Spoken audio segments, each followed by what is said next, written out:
उसकी नजर एक महिला रोबोट पर पड़ी। उसने पहले रोबोट के सबसे संवेदनशील हिस्से पर उंगली उठाई, फिर हाथ बढ़ाकर दूसरी रोबोट की छाती पकड़ ली। अप्रत्याशित रूप से महिला रोबोट ने मना कर दिया और आदमी से कहा कि उसे उसके संवेदनशील हिस्सों को छूने की इजाजत नहीं है। उसे अपने वश में करने के लिए उसे रोबोट के चार्ज होने तक इंतजार करना होगा और फिर उसका मालिक बनकर रजिस्टर करना होगा या इजाजत लेनी होगी। आदमी ने रोबोट की चेतावनी अनसुनी कर दी और उसे फिर से परेशान करने की कोशिश की। रोबोट ने अपनी सुरक्षा प्रणाली सक्रिय कर दी और आदमी को जमीन पर गिरा दिया। लालच में अंधा दाढ़ी वाला आदमी गुस्से से आग बबूला हो गया।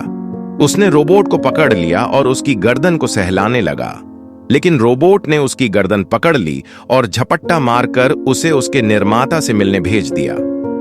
बाहर खड़े सुरक्षा कर्मियों ने शोर सुना और तुरंत अपने साथी को ढूंढने दौड़े। उन्होंने पाया कि दाढ़ी वाला आदमी पहले ही जा चुका था और महिला रोबोट जाने ही वाली थी।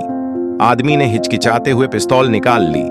इस बीच बॉस, जो अपनी गर्लफ्रेंड के साथ पोकर खेलने घर जाने ही वाला था, ने ऑफिस से तेज आवाज सुनी और जांच करने दौड़ा। जब उसने दाढ़ी वाले आदमी को देखा, एक कोने में बंद सुरक्षा गार्ड, उसकी साथी ने गुस्से से उसका सामना किया। उसने जानना चाहा कि क्या हुआ था, लेकिन घबराया हुआ गार्ड कुछ बोल नहीं पाया। रोबोट को खोने से बौखलाया बॉस गार्ड को नौकरी से निकालने ही वाला था कि उसकी साथी ने उसे रोक दिया। गार्ड ने अपनी साथी को बताया कि रोबोट ने दाढ़ी वाले आदमी को मार डाला है और फिर खुद चला गया। बॉस ने इस पर विश्वास करने से इनकार कर दिया। वह जानती थी कि सभी रोबोट तैनाती से पहले इंसानों को नुकसान न पहुंचाने के लिए प्रोग्राम किए जाते हैं। उसका मानना था कि गार्ड ने अपने सहकर्मी को मार डाला है और फिर रोबोट को छिपा दिया है।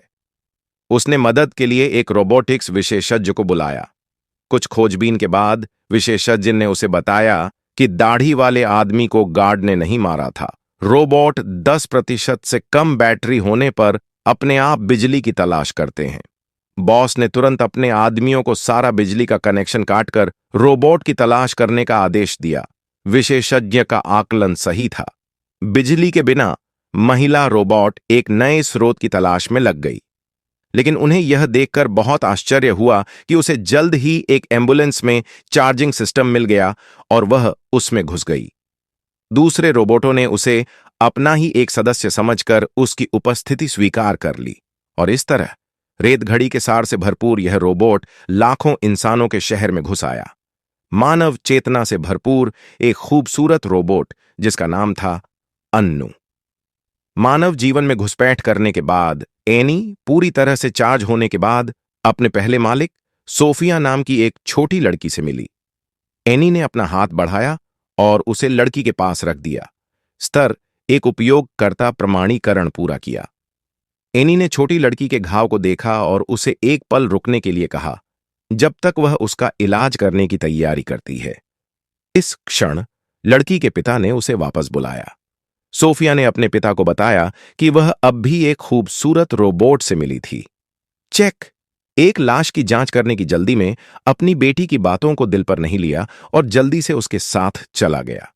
एनी यह महसूस करते हुए कि उसका मालिक गायब है, एक पल के लिए सोचा और छोटी लड़की को याद आया कि उसके पिता वहां काम करते हैं। वह उन्हें खोजने के लिए कार्यालय में गई। एनी ने आदमी के कंप्यूटर पर फोटो की जानकारी पढ़ी। उस दोपहर जब वह काम पर आई तो रोबोट ने उसे एक गंभीर उल्लंघन के बारे में बताया। उसकी सहकर्मी एक लाश लेकर आई थी जिसकी मौत का कारण दिल का दौरा था, लेकिन असल में मौत फ्रैक्चर नहीं बल्कि एक दाढ़ी वाले आदमी की मौत थी। यह मौत की रिपोर्ट से बिल्कुल मेल नहीं खाता था और साफ तौर पर उसकी सहकर्मी की एक संदिग्ध कार्रवाई थी। चेक ने तुरंत अपने सहकर्मी से संपर्क किया और 1 घंटे के भीतर लाश हटाने की मांग की, वरना वह पुलिस को बुला लेता। उसके सहकर्मी ने जल्दी से चेक को ढूंढा और उसे समझाया कि वह इस मामले में न पड़े, वरना वह किसी ऐसे व्यक्ति को नाराज कर देगा जिससे चेक पंगा नहीं ले सकता। लेकिन अपनी पूर्व पत्नी के साथ अपने बच्चों की कस्टडी के लिए लड़ रहे चेक ने अपनी सहकर्मी से 3 लाख युआन की चुप रहने की रकम मांगी। कोई चारा न होने पर सहकर्मी मान गया। रोबोट महिला ने अपनी अलमारी खोली, अपने पूर्व मालिक के पहने हुए कपड़े निकाले और धीरे धीरे अपने सो रहे पति के पास चली गई। वह दुनिया की पहली आत्म जागरूक रोबोट थी और अब वह उस बच्ची की मां बनना चाहती थी। लेकिन गैविन इस अज्ञात मूल के रोबोट से सावधान था। उसने अपनी बेटी से कहा कि शायद लिसा का असली मालिक उसे बेसब्री से ढूंढ रहा है और उन्हें उसे रिसाइकलिंग सेंटर को सौंप देना चाहिए। हालांकि कुछ दिन साथ बिताने के बाद उस छोटी बच्ची को इस खूबसूरत रोबोट से गहरा लगाव हो गया था। उसके माता पिता लगातार तलाक के दौर से गुजर रहे थे और उसे लिसा से एक खोया हुआ मातृत्व प्रेम महसूस हो रहा था। लापरवाह गैविन ने अपनी बेटी की अनिच्छा को नजरअंदाज कर दिया और आखिरकार लिसा को रोबोट रिसाइकलिंग सेंटर भेज दिया, जहां कई खराब रोबोट ढेर में पड़े थे और बेहद डरावने लग रहे थे। हालांकि लिसा को लगा कि वह उनमें से नहीं है, फिर भी उसने आदेश का पालन किया और अंदर चली गई। धातु के ट्रक के अंदर खड़ी होकर उसने अनिच्छा से उस दिशा में देखा जहां छोटी बच्ची जाने वाली थी। आखिरकार छोटी बच्ची ट्रक से कूद गई, लिसा का नाम पुकारते हुए उसकी ओर दौड़ी। लेकिन तभी लिसा को अचानक कुछ महसूस हुआ।